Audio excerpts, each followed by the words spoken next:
I'm here for 48 hours on a survival training weekend. We were allowed to bring a sleeping bag and personal toiletries and a sleeping mat. We're hiking to a base camp about 6 miles back into the Catskills along the Beaver Kill River. About the last half mile of that is rough going, off trail. Well done. Thank you. Thank you. But the scenery is worth the effort. This would be our classroom for the next 48 hours. So, why would anyone want to learn wilderness survival skills?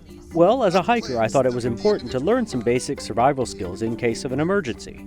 But my guide, David DiCervo, says the skills extend beyond the wilderness into everyday life. One of the main takeaways we want everyone to get out of a survival skills weekend is to understand the psychology of survival and how to apply a good decision-making process to what you're doing, whether it's out here in the woods or in your life back in the city among the concrete and steel. Dave teaches that survival depends on acquiring 5 things: shelter, fire, rescue, food, and water. Since there isn't enough time to learn all of these skills in one weekend, we picked 2, starting at the top of the list: shelter and fire. The goal was to build a shelter using only natural materials and to make that waterproof enough to withstand the rain we expected last night and comfortable enough to sleep in with just a sleeping bag.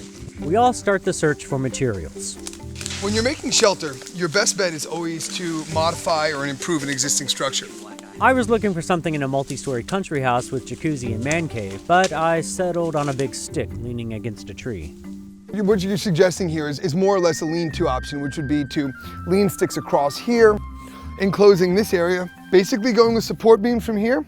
Once you have a good set of support beams, then crosshatch, but I'll check back.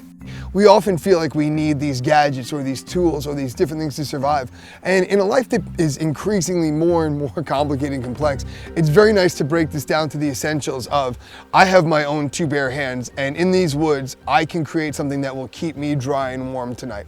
So, my shelter is built. I should be dry for the night. If it rains, we'll see what Dave's criticism is. From a distance, I was impressed. And I expected to be disappointed when I got up close, and I was not. Very, very impressed. This is well constructed. I have no doubt about its stability. Score of 1 to 5? 4.2. Jeff was also tasked with building fire without matches. And speaking from experience, this can be an incredibly frustrating and difficult thing to do, but it's also one of the most valuable skills that you can have as an outdoorsman. To do this, we will be using a magnesium fire starter, one of those mysterious little tools in my survival kit that I never really knew how to use. It has soft metal on one side and a flint on the other. This is something worth taking the time to put a little focus on. Dave starts by shaving some of the soft metal onto a dry piece of birch bark. This type of bark has flammable oils and gets as dry as paper. So what I'll be doing is I'll be aiming to hit a spark somewhere right in there. Then he flips the tool around and uses the flint to create a spark. Oh sure, it looks easy when he does it. Now it was my turn. This is actually happening in real time. No special effects or camera cuts, mind you. There you go. Awesome. Score. Nothing says badass like starting a fire without matches. So I got my shelter, I got my fire, and I'm all set for the night. Hopefully my shelter won't catch on fire, but we'll see.